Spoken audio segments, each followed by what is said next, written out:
E estamos de volta com o nosso convidado, Zé Carlos Machado, agora falando um pouco sobre Tennessee Williams. Olha, Zé Carlos, eu acho muito difícil a gente fazer essas afirmações assim, a dramaturgia norte-americana é assim, ou essa, mas quando a gente lembra Eugene O'Neill, com Longa Jornada do Noite Adentro, Arthur Miller, claro.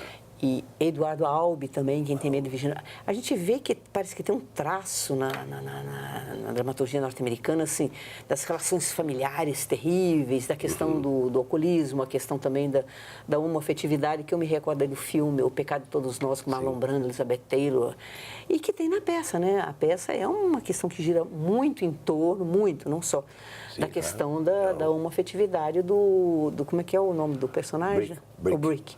Né? E aquele diálogo dele com o pai, que ao mesmo tempo os dois se gostam muito, se admiram, mas tem aquilo ali atravessando. Enfim, como está sendo trabalhar com Tennessee Williams e com o Grupo Tapa, com o Eduardo Tolentino, né? Bom, lá no Grupo Tapa, eu gosto muito do tipo de pensamento que o Eduardo coloca e imprime para desenvolver do próprio Grupo Tapa. A gente monta o Tennessee, como a gente acabou de montar a Genê, como a gente montou a Moratória do Jorge Andrade, como eu fiz também o Plínio Marcos, como o Dovaldo Viana Filho, o Vianinha. Então a gente tem um teatro chamado de repertório.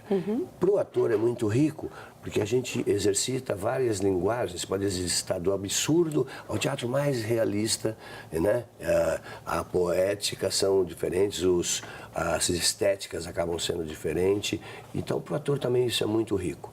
Mas e cada um tem um certo mergulho ali naquele dramaturgo? É necessário. Para a gente fazer o Tennessee Williams, então, todo esse projeto começou com uma tradução das obras menores dele. Menores não, pequenas, onde ele fazia determinados exercícios e que são peças fantásticas que acabaram resultando nas grandes peças dele. Então, o Grupo Tapa, sob a assessoria da Maria Silvia, lá da Universidade de São Paulo, a gente foi traduzindo as pequenas obras dele e fazendo exercícios de atuação mesmo com essas obras.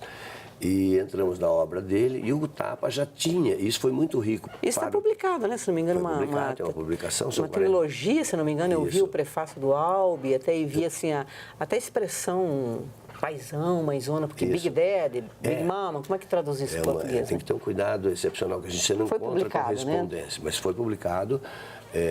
A peça até então, a peça não era Gata em telhado de zinco quente, é Gata em teto de zinco quente. Que o Milor Fernandes criticava muito, porque teto não é. Exatamente, não é a mesma coisa. Mas todas as montagens que nós tivemos, se usava esse tipo de tradução. E é uma outra coisa. Então a gente retoma as origens desse pensamento. Sonoramente, eu até acho mais interessante, Gata em teto de zinco quente. Né? Tem então uma métrica. E Gata em telhado de zinco quente é uma outra coisa. Agora, o resumo é uma família dilacerada, né? Exatamente. Do sul dos Estados Unidos. Então a gente se apaixonou por essa obra, por essa peça, e esse estudo dessas peças curtas dele foi muito rico para o desenvolvimento, para a gente, vamos dizer, se debruçar sobre essa Gata em teto de zinco quente, que traz camadas do ser humano, por isso que são autores. A gente está citando aí o Miller, o Albee, o Tennessee Williams. O Tennessee tem uma obra extensa, ele era homossexual, então é claro que ele está praticamente em todas as peças dele, né, discutindo essa questão. Mas é uma peça que, quando você fala de família, é aqui, ou é na Dinamarca, ou é no Japão, tem pontos em comum, não é? Então, a família disfuncional, tem essa coisa da homoafetividade dentro de como é que se resolve isso e toda a moral que... tem a questão da morte presente, aquele câncer, porque a gente... Aquele patriarca que está morrendo, que é o esteio de tudo ali, né? Bem ou mal, ele é o centro de tudo. Exatamente. A herança, o poder... A questão de herança e o que isso provoca. Então, são comportamentos que estão muito presentes na nossa sociedade, nos dias de hoje. Esse homem que construiu um império, o senhor é dono até da questão política daquela região, é uma época em que ainda traz resquícios da escravatura, e é um machão, né? E a mulher começa, na verdade, nesse momento a desabrochar no seu pensamento. E a Meg, que é maravilhosa, que é como ela fala, eu sou pobre, você não sabe o que é ser Exatamente. pobre. É a sobrevivência dela que está em jogo, né?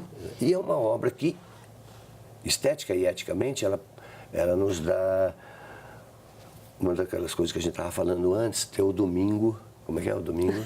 Como é que a arte é o domingo do mundo. Porque nos obriga de alguma maneira, porque de alguma maneira eu vou me reconhecer ali. Eu vou reconhecer isso aqui bem próximo de mim. Porque você falou em família disfuncional, mas não existe família totalmente funcional em lugar nenhum, né? Só que naquele caso está indo às últimas consequências, né?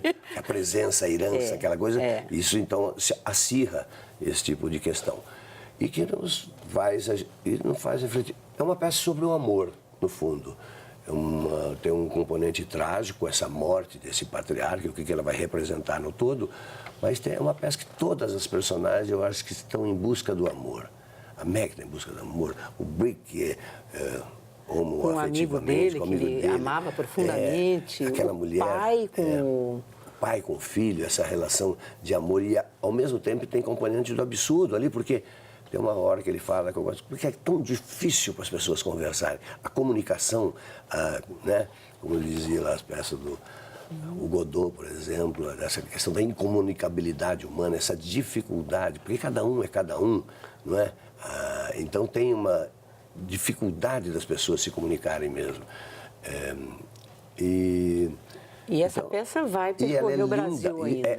Eu acho que a gente chegou com o trabalho da gente, com a equipe que a gente formou, a cenografia do Alexandre Toro, os figurinos, e o grupo de atores, e o Eduardo, e a gente foi trabalhando com calma, com bastante empenho, para chegar naquilo que a gente acredita, que você tem que trabalhar muito para oferecer o mínimo de alguma coisa para compartilhar. E todos estão bem. Isso é muito raro, né, numa peça. Você falar isso, é muito raro. E eu acho interessante ressaltar também o trabalho da Bárbara Paz, porque as pessoas acho que não conhecem, por só tê-la visto muito em televisão, que essa correria, ela está com uma sensualidade muito bonita, e a sensualidade na medida certa, o desespero na medida certa. É uma peça delicada, para construí-la, né? Eu acho que a Bárbara faz um trabalho super bonito, a Noemi, que faz a minha mulher, é um trabalho lindo, o Augusto Zac é um ator já com uma certa experiência, de 10, 15 anos no teatro, mas já tem potencial. O patriarca é interessante, porque é um patriarca fragilizado, né, que não quer entregar os pontos, né? Assim, exatamente. Mas está morrendo, né? Por trás literalmente daquela autoridade morrendo, toda, aquele poder todo, quando a morte chega e você se encontra numa situação... E a gente olha que você vê, tudo acaba. Por isso que dá até para a gente juntar com aquilo que você falou no primeiro bloco. As pessoas juntam o império, às custas de muita exploração, que deve ter sido ali até dos negros do Mississippi, e ele está morrendo. O que ele vai fazer com aquele império? O império está desabando. Está se desabando. Né? Eu vejo alguma coisa semelhante aqui. A gente tem um país maravilhoso, mas está cheio de abutres. Está cheio de abutres com poder. Né? E se a gente vira um pouco o pensamento, eu fico imaginando uma dessas pessoas com tanto poder, se ela olhar assim para a mãe que ele deve ter tido ou tem, se ele olhar para um filho, e se ele não vê o papel fundamental dele, não vê essa mãe e esse filho no círculo todo, é de uma perversidade não olhar para isso. Por isso que talvez tenha tanto sentido, né? Numa situação dessa, de repente você pensa assim, mas montar Tennessee Williams, 1958, tem todo sentido, né? É verdade. Então, é um ícone da dramaturgia. Assim como a gente montou já o Jorge Andrade, a moratória dele, autor brasileiro, que de alguma maneira fala sobre isso nos anos 30, quando a monocultura, o café, lá em São Paulo. Eu acho que quando o domingo é bom, ele sempre proporciona essa pausa para reflexão, né? Independente da época. Né? Bom, eu queria agradecer muitíssimo a sua participação, o quanto você está ocupado, tanto de coisa que você está envolvido, e também te desejar uma boa ida em Otim, porque realmente eu sei que você está querendo ir, vale a pena, é um projeto maravilhoso, principalmente o pavilhão, né, dos Yanomamis, que provavelmente deve ser uma das coisas mais bonitas do mundo, certamente. Isso é verdade. Eu agradeço mais. Esse toque já sabia, assim, estou planejando aí, mas eu quero ir para ficar uns 2 dias dormindo, Brumadinho, esse tipo de coisa. Inhotim é maravilhoso. E no outro sentido, eu já senti essa semana de não ter, tinha ingresso e tudo para assistir o jogo. Eu nunca entrei no Mineirão. Aí eu fui obrigado a viajar para o Rio de Janeiro por causa de outro trabalho, não consegui ver o jogo que foi fã. Esse esporte, o esporte não é maravilhoso? Ele mostrou como um país é possível.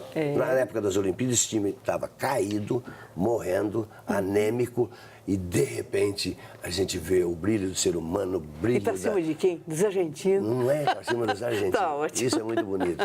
Obrigada, então, Zé Carlos. Eu também queria agradecer a vocês que nos seguiram até agora e tornar convidá-los para voltar a nos assistir semana que vem, às sextas-feiras, né, às 12h15 da tarde. Até lá.